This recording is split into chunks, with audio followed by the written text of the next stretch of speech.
15 września na zaproszenie HBO Polska festiwal filmowy w Gdyni odwiedził David Simon, legendarny twórca The Wire, Tree May, Generation Kill i Show Me a Hero. Mieliśmy okazję towarzyszyć mu z kamerą podczas konferencji prasowej i na wykładzie Masterclass, gdzie opowiedział m.in. o swojej pracy, nowych projektach oraz serialach, o które jest zazdrosny. Well, somebody was talking about how people sometimes, if I'm doing drug dealers or recon Marines in Iraq, they speak as they would speak, so they use a lot of vernacular, and you might not understand the words right away. Like you might not know what a re-up is the first time you hear it, or you wouldn't know what Oscar Mike means from a Marine. That he's using signal corps dynamic to say, let's get on the move. But the 10th time you hear it, or the 5th time you hear it, you will get it, and then you'll be proud of yourself as a viewer because you've cracked the code. I don't know about you, but when I travel, I hate being on the tour bus where they, okay, this church was built in this, and now look out the left window, and now you've seen this, and okay, you've just seen Amsterdam, go home.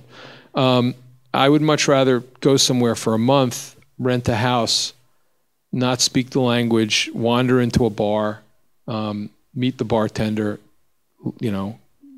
meet a couple people. Now that's my bar, if I hope. And by week 3, you start getting, you're actually traveling in a different way. You're experiencing the place. And because this is long form television, not features, because I have 10, 12 hours, 6 hours, I can do a little of that. I can do a little bit of I'm going to put you in this world. You're now going to be in this Humvee with these Marines. They're going to Baghdad, and they're going to behave like Marines, and they're not going to stop to explain it to you. On the other hand, by episode 3, if you put in the effort, because it is effort, but if you put in a little bit of effort and you lean into the TV instead of away from it, you'll feel a little bit something about what it was like to be these young men caught in this war. 20% of the people are going to turn and say, I didn't understand that. I tried to watch The Wire, but I got 3 hours in. They were talking some shit I didn't understand, and the police weren't, and nobody was explaining anything to me, and then I had to go empty the dryer, and I came back 10 minutes later, and I couldn't follow it. And that's the guy I'm saying fuck you to. I couldn't say fuck you to that guy if it was old time television. They air it once during the week, and there's commercials, so you can walk away, and I couldn't say fuck you to it, but. Now, you download them on your time. You watch them on your time. It's like a book now. I don't want to pick it up now. I'll pick it up tomorrow. But when I pick it up, I'll pick it up. It's my reading time. So now I can say, now if you're a casual viewer and you're not following the show, well, it wasn't written for you. People are finding Generation Kill now. They're starting to find Treme now. Treme was regarded as the mistake. I don't think there's any mistake about it. It was exactly the narrative that I wanted to make at the time, and it's exactly what I wanted to say about New Orleans and what Katrina showed us as a country. But it was problematic at the time. It's really interesting that this stuff doesn't. I need a shelf life. I need it to stay there for a while, and then people seem to find it. I don't know if the show will get picked up because it's a mini series. They pick up the whole thing, and you're going to get to finish it. I have a couple of pilots that are on order now. Times Square is one of them. It's called The Deuce for 42nd Street, and then the other one is untitled, The Capitol Hill Project, about sort of what's gone wrong in American federal government, which is basically the legislature. So that's the second thing. The first thing to film, if they take it. And they'll look at the pilot and they'll decide, because it's a continuing series for it would be 3 seasons, whether or not they want to. It's about the American.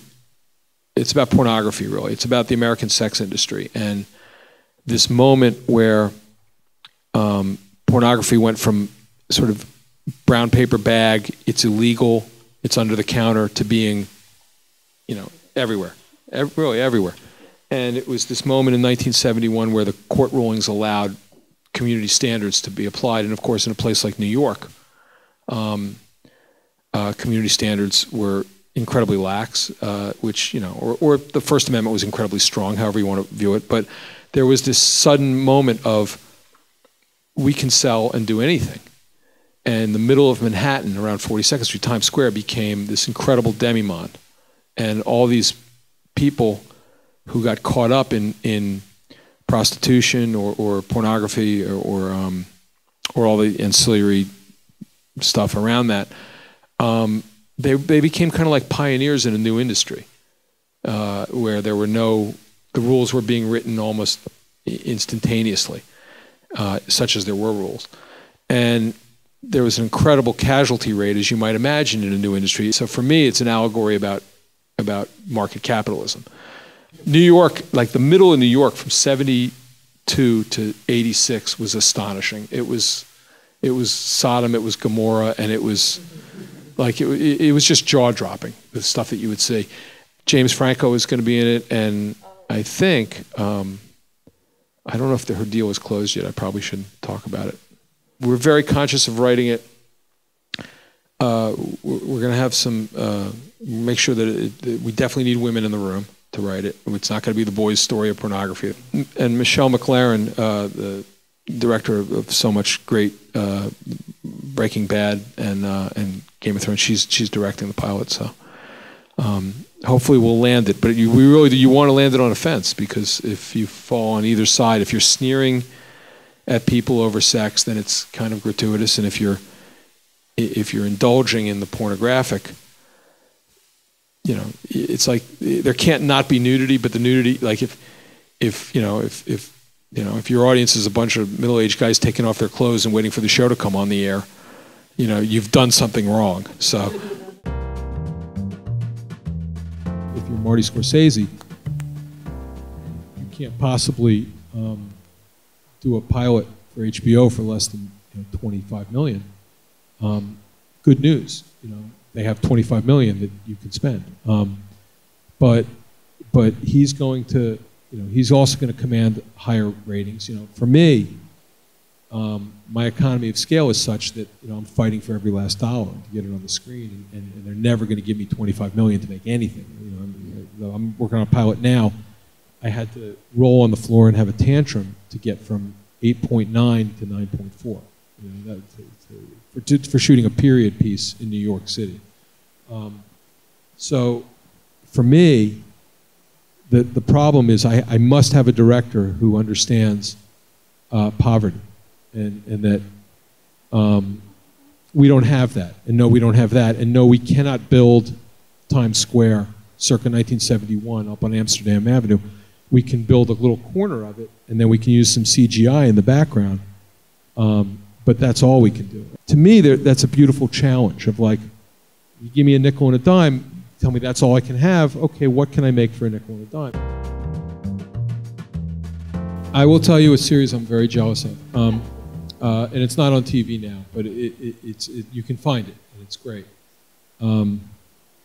I'm often jealous. I mean, when I watch The Sopranos, and I watched it after it was off the air, I don't tend to watch TV while it's on the air because I've been disappointed. You start watching a show and then like they run out of ideas very quickly, and you're like, I committed, right? Now I'm trapped. Yeah, so I wait until everyone comes back to me and says, oh no, they finished and it was great. Right, and like I'm watching Breaking Bad now. But I watched The Sopranos after it was off the air, and I was certainly jealous. I thought The Sopranos was excellent. And Deadwood, I thought was very good. But there's a show that I'm always championing because even in America they don't know it. It was Canadian. It was 3 seasons. It was called Slings and Arrows, and it is about a Shakespearean repertory company in Toronto. And it is so brilliant that, yeah, I have writer's envy for the entire.